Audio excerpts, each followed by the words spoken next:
आज हम लोग प्रोजेक्ट मैनेजमेंट में, प्रोजेक्ट अप्राइजल में सोशल कॉस्ट बेनिफिट एनालिसिस के बारे में पढ़ेंगे। What is the social cost benefit analysis. इसमें हम लोग जो है ऑब्जेक्टिव्स के बारे में स्टडी करेंगे, इंट्रोडक्शन के बारे में स्टडी करेंगे। What is the rational of the study of the social cost benefit analysis. Social cost benefit analysis का, हर एक प्रोजेक्ट का एनालिसिस करने से क्या बेनिफिट्स है, व्हाट इज द रेशनल, उसके बारे में हम लोग स्टडी करेंगे। What is the market imperfection, market imperfection क्या है उसके बारे में स्टडी करेंगे। What is the UNIDO approach for the social cost benefit analysis of the project. UNIDO approach social cost benefit analysis का क्या है, उसमें हम लोग शैडो प्राइसिंग निकालेंगे और कॉन्सेप्ट ऑफ द क्रेडिबिलिटी निकालेंगे और sources of the shadow prices निकालेंगे। What are the methodology followed by the financial institution about the social cost benefit analysis? Financial institution जो स्टडी करती है वो किस तरह स्टडी करती है किसी प्रोजेक्ट के बारे में, उसके बारे में हम लोग यहाँ पर स्टडी करेंगे।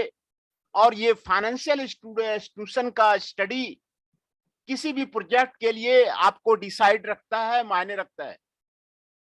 कोई भी फाइनेंशियल इंस्टीट्यूशन आपको बिल्कुल उसको सही जानकारी होती है कि इंडिया में कौन सारे प्रोजेक्ट चल रहे हैं, कौन सारे लॉसेस में चल रहे हैं, कौन में कितना डेप्ट है, कितना जो है उस पे आपको प्रॉफिट आ रहा है, कौन जो लोन लिया हुआ है कितना।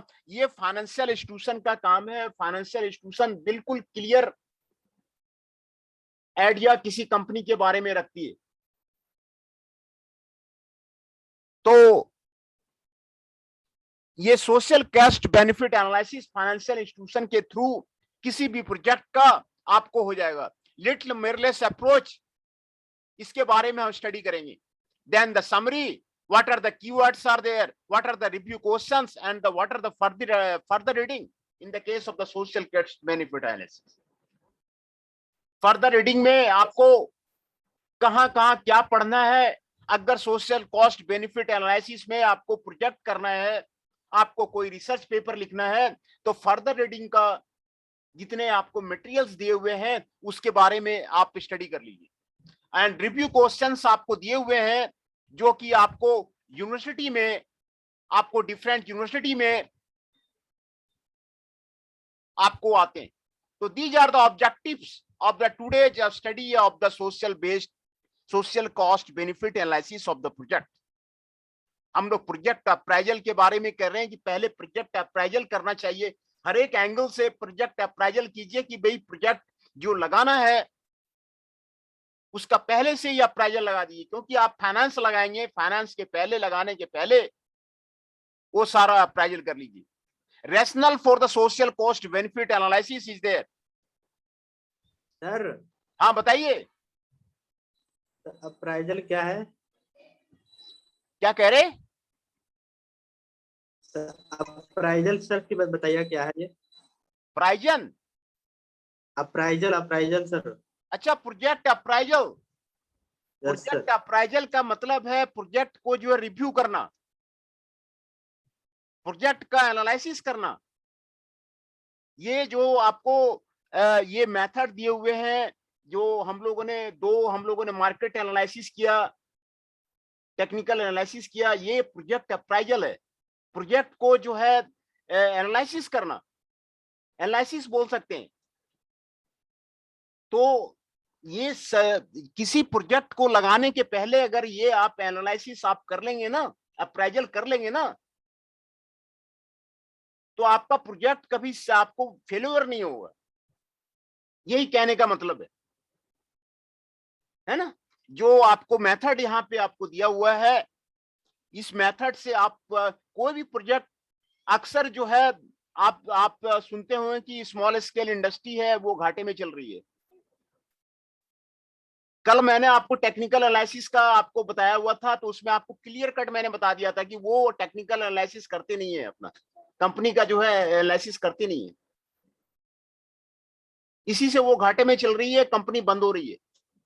इंडिया के पब्लिक सेक्टर के बारे में आप जो है उसको आप डेली न्यूज में सुन रहे हैं कि ये पब्लिक सेक्टर बंद हो गया जी, यहाँ पर कोई रिक्रूटमेंट नहीं है, ये घाटे में चल रही है, ये लॉसेस हो रहे हैं। कारण वही है, उन्होंने अप्राइजल से ढंग से वो नहीं कर रहे। मार्केट एनालिसिस में 5C एनालिसिस बताया हुआ था, शॉर्ट एनालिसिस बताया हुआ था, वो अगर कंपनियां करेगी तो कभी भी आपको कोई कंपनी आपको फेल्योर नहीं होगी। ये जो प्रोजेक्ट अप्राइजल है ना, ये मल्टीनेशनल कंपनी अपना अच्छी तरह करती है और बिग कंपनी अपने यहाँ रखती है, और उससे जो है उनका आपको मल्टीनेशनल कंपनी का आपको सक्सेस हो रहा है। आज गाड़ियां आना आपको इंडिया में बंद तो नहीं हो गया, आपकी एम्बेसडर गाड़ी बंद हो गई, फिएट गाड़ी बंद हो गई, यार गाड़ियां तो बंद नहीं हो गई। तो इसमें आपको यही है आपको कि ये सारे अप्राइजल करने के बाद आपका जो प्रोजेक्ट है, प्रोजेक्ट का एनालिसिस करने के बाद, है ना, तो आपका प्रोजेक्ट कभी फेल्योर नहीं होगा। देखिए ये यहां पर आपको साफ लिखा हुआ है, it refers to the study of the feasibility of a project, feasibility of the project, project आपका फिजिबल है कि नहीं है। आप करोड़ों रुपये आप किसी प्लांट को खोलने में लगा रहे हैं, तो उसमें आपको टोटल इकोनॉमिक बेनिफिट्स आपको आएगा नहीं आएगा, ये आपको पहले प्रोजेक्ट लगाने के पहले ये सारे अप्राइजल कर लीजिए। टोटल कॉस्ट लगा रहे, आपको एक्सटर्नल कॉस्ट क्या है, प्राइवेट कॉस्ट क्या है, आप एक्सटर्नल बेनिफिट, प्राइवेट बेनिफिट और टोटल सोशल बेनिफिट, ये सारा आप कर लीजिए। अब आपको जो अप्राइजल जो आप टर्म पूछ रहे थे उसका आपको क्लियर हो गया होगा। प्रोजेक्ट का एनालिसिस करना, ये आपको इसमें आपको सारे एंगल दिए हुए हैं। मार्केट एनालिसिस हम लोगों ने किया, टेक्निकल एनालिसिस हम लोगों ने किया, सोशल कॉस्ट बेनिफिट एनालिसिस की आज बात कर रहे हैं, फिर जो है इन्वायरमेंटल एनालिसिस है, और ये सारे एनालिसिस करने के बाद प्रोजेक्ट आपका फेल नहीं होता है ना। प्रोजेक्ट फेल होता है तभी जबकि आप पूरी तरह प्रोजेक्ट का आपको जो है एनालिसिस नहीं कर रहे हैं, तो आपको फेल हो रहा है। आप what is the rational of the social cost benefit analysis, देखिए यहां पर साफ डिफिनेशन दिया हुआ है, it means the analyse the social cost and total social benefit if you accept any of the project। Social benefit आपको निकालना है, सोशल बेनिफिट हो रहा है कि नहीं हो रहा है। हम कोई आइटम को खरीद रहे हैं, उससे हमको फायदा हो रहा है नहीं हो रहा है, सोसाइटी को फायदा हो नहीं हो रहा है कि नहीं हो रहा है। आपने एम्बेसडर गाड़ी क्यों छोड़ दिया, फोर्ड को क्यों ले लिया, क्योंकि वो सोशल बेनिफिट्स आ रहा है आपका। तो ये आपको सोशल कॉस्ट बेनिफिट एनालिसिस है, रिटर्न कितना आ रहा, बेनिफिट्स ऑफ द इन्वेस्टमेंट वो कितना आ रहा, from the point of view of the society in which we are living, उससे कितना आपको आ रहा है। We analyse the compare of the government expenditure with the total benefit of the society. Ultimately किसी प्लांट के लगने से what are the social benefits are there, उसको आपको इनकाउंटर करना है। सोशल बेनिफिट्स आपको क्या हो रहा है उसको आपको इनकाउंटर करना है। It is a good technique of the financial evolution of the project because we leave the project which benefit to the society are less than the total cost which will the society to because all resources from the society. Society को benefit होना चाहिए।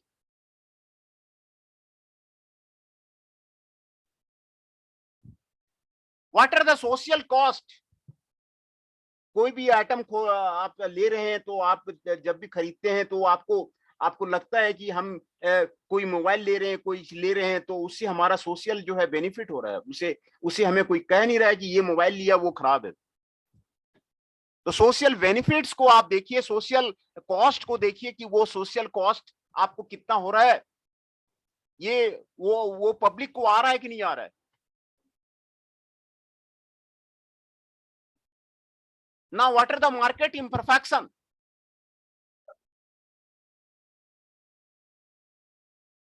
Market को, rates को आप पकड़िए। Regulation for the providing the minimum wage factor.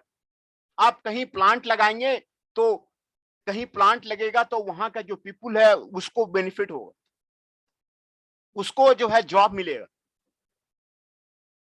तो what are the minimum wages that the company sees that he can pay, है ना? तो प्रोवाइडिंग फॉर द हरियाणा में जो मिनिमम वेज कंपनी कितना दे रही है, वो जो है मिनिमम वेजेज वो आपको वहां पर आपको देगा। Foreign exchange regulation factor, we have to deal with the currency rate, with the actual market rate due to the regulation of the FERA, forex.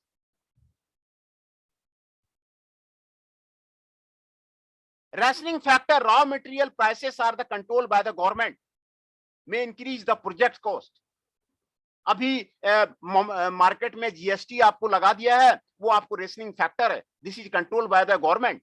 Government जो है आपको प्राइसेस को डिसाइड करती है कि जीएसटी कितना लगा दिया, वो उसी रेट पे आपको कंपनी को आपको लेना पड़ेगा, है ना? तो ये आपको मार्केट इम्परफेक्शंस है।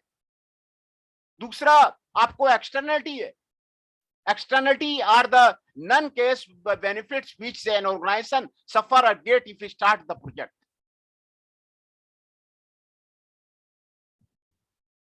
है ना? नन केस बेनिफिट है ये एक्सटर्नलिटी। कोई भी प्रोजेक्ट लगता है, फैसिलिटी लगता है,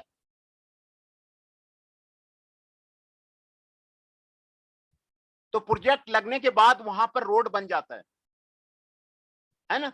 तो ये आपको एक्सटर्नलिटी को यहां पर आपको देखता है कि आपको वहां पर आपको रोड बन जाता है। टैक्स एंड सब्सिडी के बारे में आप स्टडी कीजिए।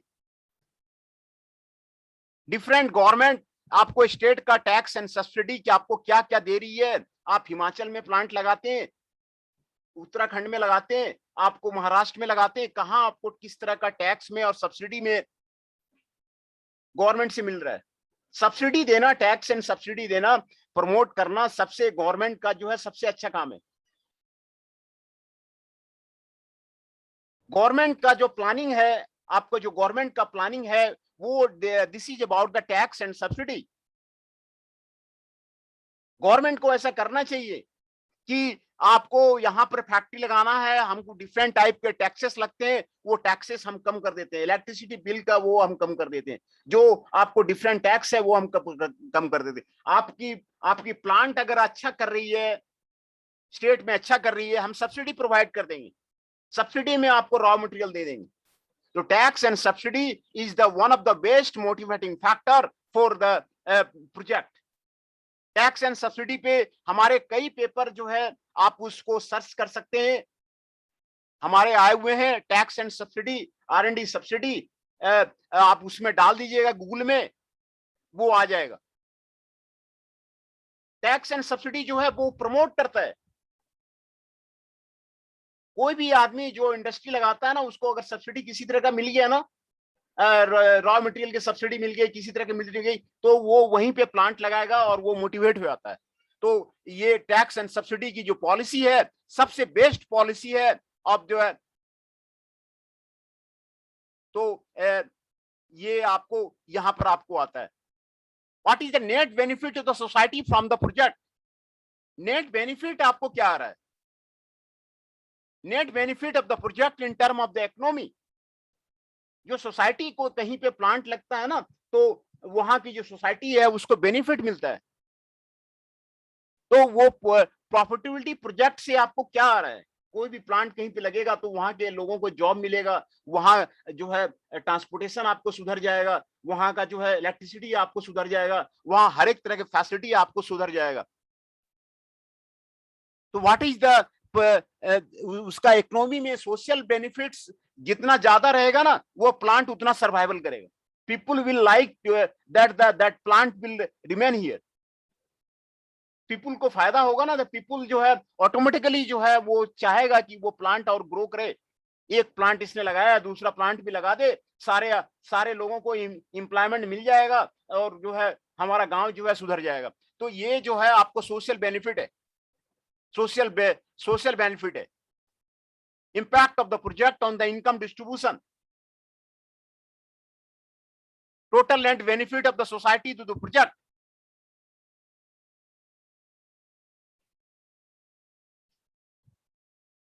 To know the effect of using one more unit of the resources with shadow prices, we know the effect of the using one more unit. ये decision of the shadow pricing is the decision of the project manager.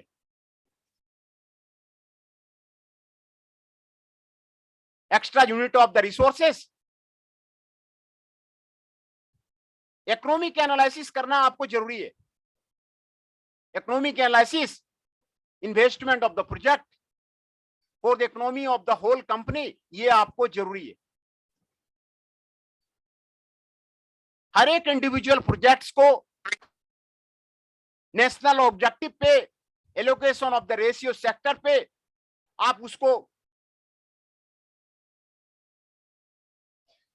Evaluate कीजिए। What is the rational of the social cost benefit analysis? ये आपको social cost को निकालता है कि society को फायदा क्या है। सोसाइटी को जो है कोई भी प्रोजेक्ट लगने से, कोई भी प्लांट लगने से सोसाइटी का आपको फायदा क्या है। अगर सोसाइटी का पहले आप प्रॉफिट निकाल लीजिएगा ना तो कोई घबराएगा नहीं, बाहर से मल्टीनेशनल कंपनी आएगी कोई घबराएगा नहीं। तो सोसाइटी को ये आपको सोशल कॉस्ट आपको निकालना पड़ेगा कि सोसाइटी को बेनिफिट क्या है। दूसरा, principal sources of the discrepancy of the market imperfection, उसके बारे में हम लोगों ने बात किया। एक्सटर्निटीज के बारे में बात किया, टैक्स एंड सब्सिडी के बारे में बात किया, कंसर्न फॉर द सेविंग के बारे में बात किया, कंसर्न फॉर द डिस्ट्रीब्यूशन के बारे में बात किया। ये आपको सोशल कॉस्ट बेनिफिट एनालिसिस है।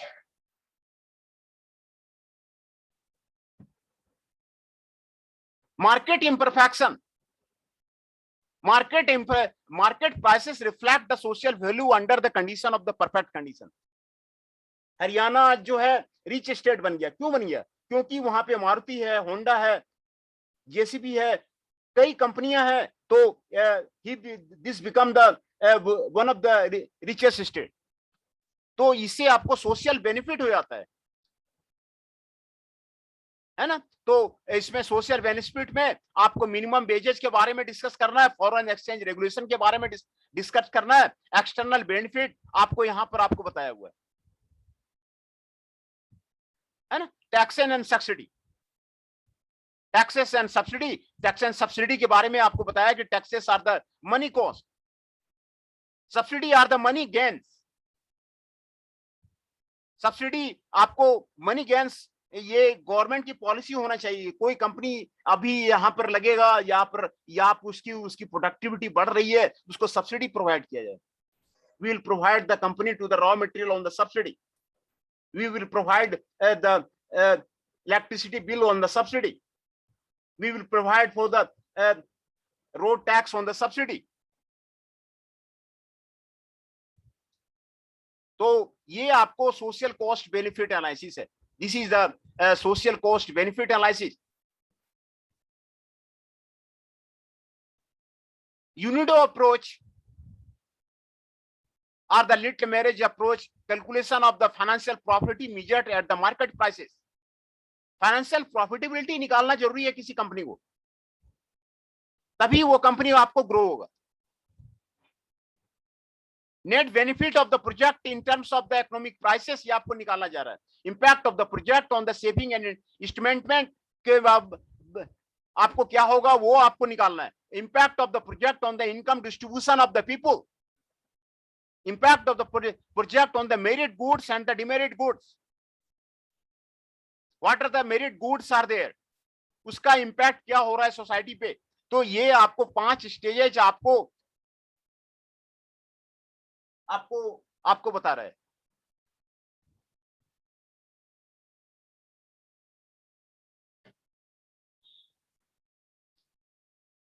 है ना। तो ये आपको shadow pricing, in terms of the consumption with reference to the any of the group, ये आपको शेडो प्राइसिंग आपको बताता है। Unit of the currency domestic और फॉरेन, आपको वैल्यू बढ़ रहा है कि नहीं बढ़ रहा है, तो इसके बारे में आपको बताता है। जो आपके ट्रेडेबल गुड्स हैं, आपको international prices of the cost of the country पे मिल रहा है कि नहीं मिल रहा है, ये आपको यहां पर आपको बताता है। These are the sources of the shadow prices. Increase और decrease the total consumption in the economy, आपको हो रहा है कि नहीं हो रहा है। डिक्रीज और increase in the production of the economy, ये आपको हो रहा है कि नहीं हो रहा है। इंक्रीज और डिक्रीज इन द एक्सपोर्ट और इंपोर्ट, ये आपको हो रहा है कि नहीं हो रहा है।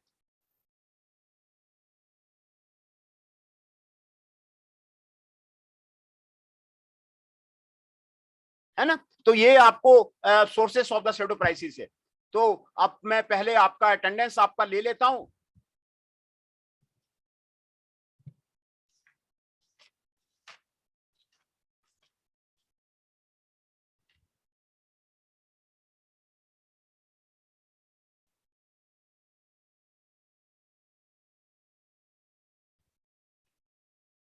हृदय Parashar ji 19 is present.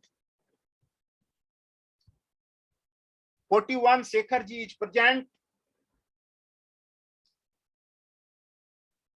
23 Jitendra Rana ji is present.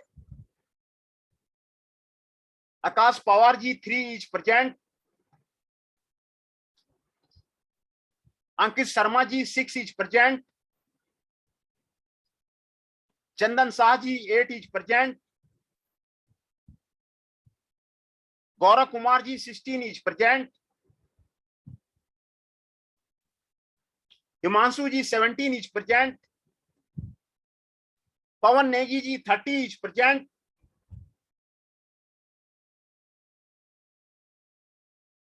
Ramdatt Bhatt ji 38 is present.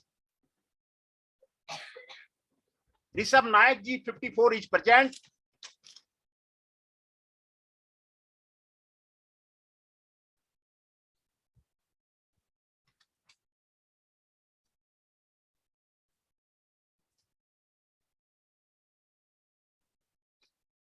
$37 Rakhi ji is present.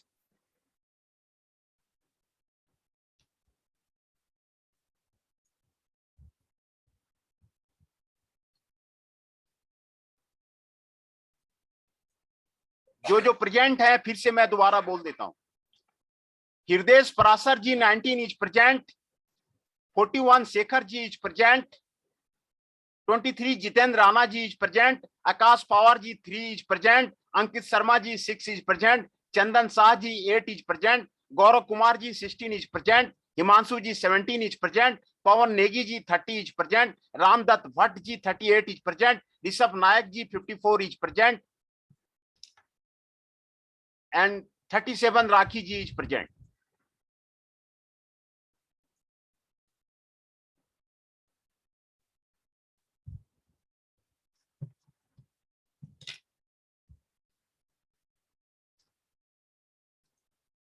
तो हम लोग जो है प्रोजेक्ट अप्राइजल पढ़ रहे थे, उसमें जो डिफरेंट एनालिसिस है प्रोजेक्ट के बारे में करना है।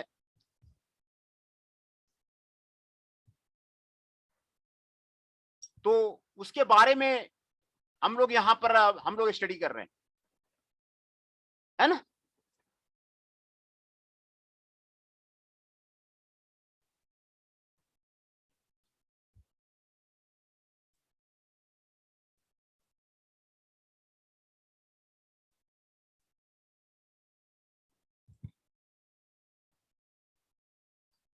दूसरा, जो फाइनेंशियल इंस्टीट्यूशन है किसी भी कंट्री का, उसको क्लियर कट आइडिया रहता है कौन सा कंपनी कितना लोन लिया हुआ है, कौन सा अपनी कंपनी प्रॉफिट में जा रही है।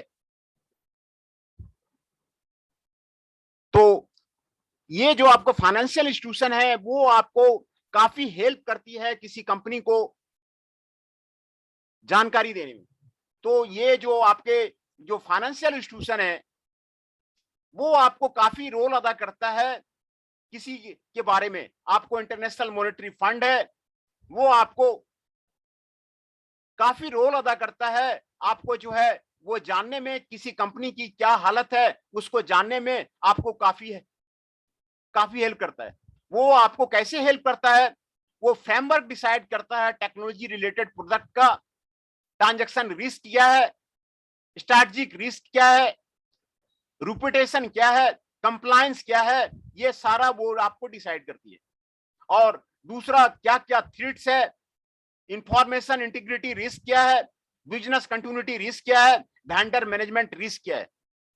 ये सारे जो है आपको फाइनेंशियल इंस्टीट्यूशन आपको जो है आपको हेल्प करती है किसी कंपनी के बारे में आपको जानने का। वेंडर मैनेजमेंट के बारे में, जो वेंडर मैनेजमेंट का रिलेटेड लिटरेचर, वेंडर डेवलपमेंट, वो मैंने जब मैं आईआईटी में था तो मैंने शुरू किया था। वो आपको काफी लिटरेचर हमारे अवेलेबल है वेंडर डेवलपमेंट पे, वेंडर मैनेजमेंट पे।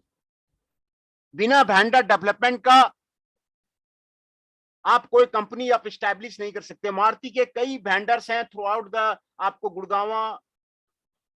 गुड़गांव में, फरीदाबाद में आपको फैले हुए हैं। तो वेंडर मैनेजमेंट में क्या रिस्क है वो आपको फाइनेंशियल इंस्टीट्यूशन आपको बता देगी। इंफॉर्मेशन इंटीग्रिटी में क्या रिस्क है वो आपको फाइनेंशियल इंस्टीट्यूशन आपको बता देगी। बिजनेस कंटिन्यूटी रिस्क क्या है ये आपको बता देगी, है ना। तो कंपनी का क्या रेपुटेशन है, the risk of the earning और the capital arising from the negative public opinion, ये आपको जो है आपको फाइनेंशियल इंस्टीट्यूशन बता देगी। ट्रांजैक्शन रिस्क जो है ये आपको कंपनी आपको बता देगी कि risk of earning capital arising from the problem of the services and the product delivery क्या है, ये आपको फाइनेंशियल इंस्टीट्यूशन आपको बता देगी। कंप्लायंस जो है capital arising from the violation और नॉन कंप्लायंस। हाँ बताइए सर। रोल नंबर 2 की अटेंडेंस लगा दो सर। हाँ, रोल नंबर 2 अभिषेक कुमार दुबे जी लग गया। Yes sir, thank you sir.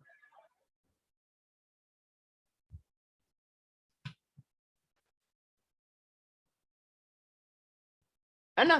तो हम लोगों ने आज जो है सोशल कॉस्ट बेनिफिट एनालिसिस के बारे में हम लोगों ने स्टडी किया कि किसी भी प्रोजेक्ट लगाने के पहले आप सोशल बेनिफिट आप डिसाइड कीजिए।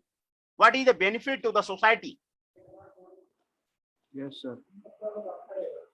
टाटा अफ्रीका में भी उसके प्लांट चलते हैं, लक्ष्मी मित्तल का दूसरे कंट्री में भी प्लांट चलता है। तो आप सोशल बेनिफिट निकाल लीजिएगा ना, तो सोशल बेनिफिट निकल जाने से वहां के पीपुल कभी भी आपको किसी प्रोजेक्ट को अपोज नहीं करेंगे। सोशल बेनिफिट वहां का पीपुल को मिलना चाहिए। तो आपको कभी भी जो है वहां का पीपुल आपको जो है किसी भी प्रोजेक्ट का अपोज नहीं करेंगे अगर सोशल कॉस्ट बेनिफिट है। तो ये सोशल कॉस्ट बेनिफिट आपको निकालना, आपको जो है वो आपको किसी कंपनी का, और वो आपको जरूरी है। तो हम लोगों ने आज जो है rational for the social cost benefit analysis पढ़ा, मार्केट इंपरफेक्शन पढ़ा, UNIDO approach for the social cost benefit analysis, shadow pricing, concept of the tradability, sources of the pseudo prices, methods followed by the financial institution। Financial institution का मैंने भी बताया कि काफी ज्यादा role होता है। कोई भी कंपनी कोई भी प्रोजेक्ट करती है वो हमेशा चाहती है कि फाइनेंशियल इंस्टीट्यूशन से हमें हेल्प मिले। तो हर एक फाइनेंशियल इंस्टीट्यूशन को आपको उसको जानकारी होता है हर एक कंपनी के बारे में, उस एरिया के कंपनी के बारे में कि उसका जो कंपनी कैसा चल रहा है, लॉस में चल रहा है, प्रॉफिट में चल रहा है, उसने जो लोन लिया हुआ है। तो ये फाइनेंशियल इंस्टीट्यूशन ना वो उसको जो है वो आपको सही आपको रिकॉर्ड बताता है। तो ये आपको आज जो है सोशल कॉस्ट बेनिफिट एनालिसिस के बारे में हम लोगों ने जो है स्टडी किया। What is the social cost benefit analysis. Society को क्या जो है आपको सोशल कॉस्ट जो आपको निकाल रहे हैं, तो ये आपको सोसाइटी को क्या बेनिफिट है ना। तो उसमें पहला था मार्केट इंपरफेक्शन। मार्केट इंपरफेक्शन निकालना जरूरी है। Providing of the minimum wage rate, आप ये पहले डिसाइड कीजिए कि कौन सी स्टेट में, कौन सी कंट्री में आपको मिनिमम वेज रेट कितना है, वो रेगुलेशन उसका गवर्नमेंट का क्या है, ये आप डिसाइड कीजिए, किसी दूसरे कहीं भी आप लगाना चाह रहे हैं तो आप इसको पहले डिसाइड कीजिए। रैशनिंग फैक्टर जो है, रॉ मटेरियल का प्राइसेस जो है गवर्नमेंट से कंट्रोल होता है। अभी जैसे जीएसटी आपको 18% लगा हुआ है, तो ये आपको राशनिंग फैक्टर गवर्नमेंट डिसाइड करती है। कहां पर जो है रॉ मटेरियल कितना लगेगा, ये आपको गवर्नमेंट से डिसाइड करती है। ये आपको प्रोजेक्ट के बारे में आपको आइडिया बता देगा, है ना। दूसरा foreign exchange regulation factor, forex को बारे में स्टडी कीजिए। अगर आपको मल्टीनेशनल कंपनी का जाना है, दूसरे कंट्री का जाना है, तो एक्चुअल मार्केट रेट आपको फॉरेक्स का आपको पता करना पड़ेगा। We have to deal with the currency rate. We have to deal with the currency rate. उसका क्या है, तो मार्केट इम्परफेक्शन आपको यहां पर आपको जानना जरूरी है। मार्केट इम्परफेक्शन आपको जानना जरूरी है। दूसरा, एक्सटर्नलिटी में what are the non cash benefit if the project starts. Non cash benefit क्या है? What are the externalities are there? What are the non-case benefits are there when any of the project start nearby any of the village? उसका आपको क्या है? Tax and subsidy सबसे major role आपको decide करता है। गवर्नमेंट से जब कोई प्लांट खुलता है ना, तो गवर्नमेंट से उनके कॉन्ट्रैक्ट हो जाते हैं कि इतना टैक्स लगा होगा, इतना सब्सिडी होगा। वो गवर्नमेंट के कॉन्ट्रैक्ट पे गवर्नमेंट से आपको कॉन्ट्रैक्ट हो जाता है for operating any of the project.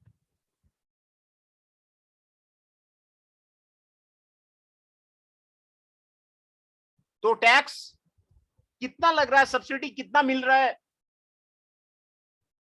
हर एक गवर्नमेंट को अपने यहाँ प्लांट लगाने के लिए, प्रोजेक्ट लगाने के लिए टैक्स जो है, टैक्स में आपको ढील देना चाहिए और सब्सिडी प्रोवाइड करना चाहिए।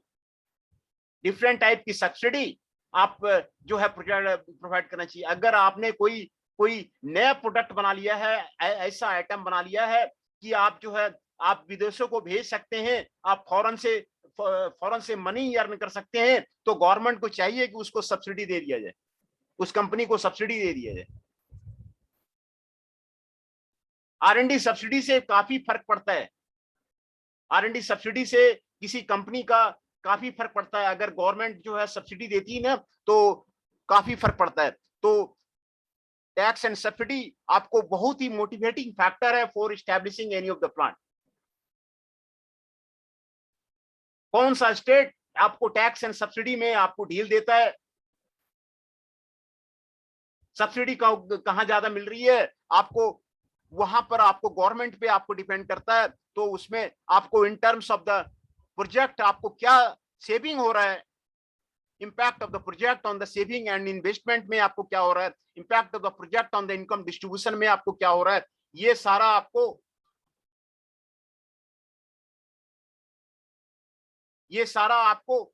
क्लियर करता है ना। तो ये आपको सोशल कॉस्ट बेनिफिट एनालिसिस था। 3-4 लड़के अभी स्टूडेंट नए आपको ज्वाइन किए हैं, फिर से मैं आपको अटेंडेंस ले लेता हूं।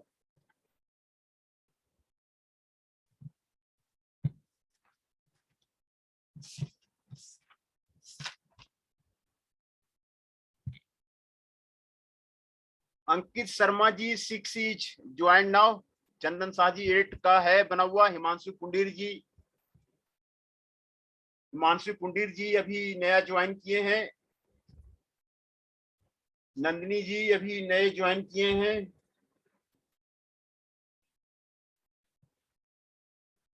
पवन नेगी जी,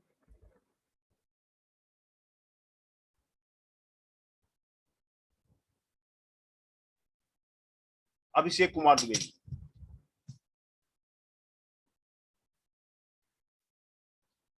तो ये इकोनॉमिक एनालिसिस था। What is the role rationale for the social cost benefit analysis? What are the market imperfection? What are the externality? What are the tax and subsidy? what are the concern for the saving, what are the concern for the redistribution. This is the that you have to study about the social cost benefit analysis of the project. ये आपको निकालना आपको जरूरी है. Rationing, आपको raw material किस rate में आपको मिल रहा है, कहां पर कौन सा आपको जगह पर आपको राशनिंग मिल रहा है. मिनिमम वेज रेट आपको डिसाइड करना आपको जरूरी है. फॉरेन एक्सचेंज रेगुलेशन, अगर मल्टीनेशनल कंपनी है वो डिफरेंट कंट्री में लगाती है तो फॉरेन एक्सचेंज रेगुलेशन आपको डिसाइड करना आपको जरूरी है.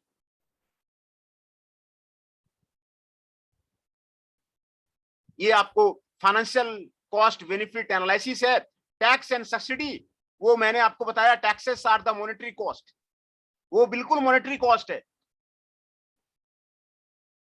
थोड़ा सा भी टैक्स आपको घट जाता है ना, तो चूंकि कंपनी का टर्नओवर ज्यादा होता है, करोड़ों में होता है, इसीलिए आपको काफी सेविंग हो जाता है. 2-4% का भी आपको टैक्सेस में अगर आपको सेविंग मिलता है तो टर्नओवर ज्यादा होने के कारण काफी आपको जो है उसमें आपको बेनिफिट मिल जाता है. तो टैक्स एंड सब्सिडी, वो आप देखिए कि भाई कौन सी जगह पे आपको टैक्स एंड सब्सिडी आपको बेटर मिल रहा है ना. कंसर्न फॉर द सेविंग, ये आपको स्टडी आपको करना जरूरी है. Calculation of the financial profitability measured at the market price, ये आपको करना जरूरी है. Impact of the project on the saving and investment, ये आपको करना जरूरी है. Impact of the project on the income distribution, ये आपको करना जरूरी है. Impact of the project on the merit goods and the demerit goods, ये आपको करना जरूरी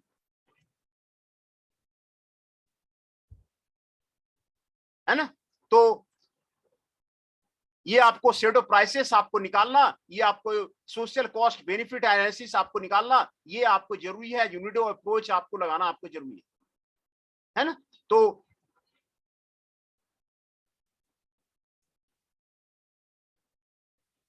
choices of the numeri, the unit of the account value for the inputs or output, or express what unit of the currency is there. Current value or the constant value आपको निकालना है, with reference to which point present or the future in terms of the consumption or investment, ये आपको निकालना जरूरी है ना. तो sources of the shadow prices आपको निकालना जरूरी है. increase or the decrease of the total consumption in the company, decrease or increase in the production in the company, increase or decrease in the export or the import, ये आपको shadow prices को आपको decide करता है. ये आपको 3 sources हैं shadow prices के आपको डिसाइड करने का, है ना. shadow prices को आपको डिसाइड करने का, ये आपको 3 चॉइस है.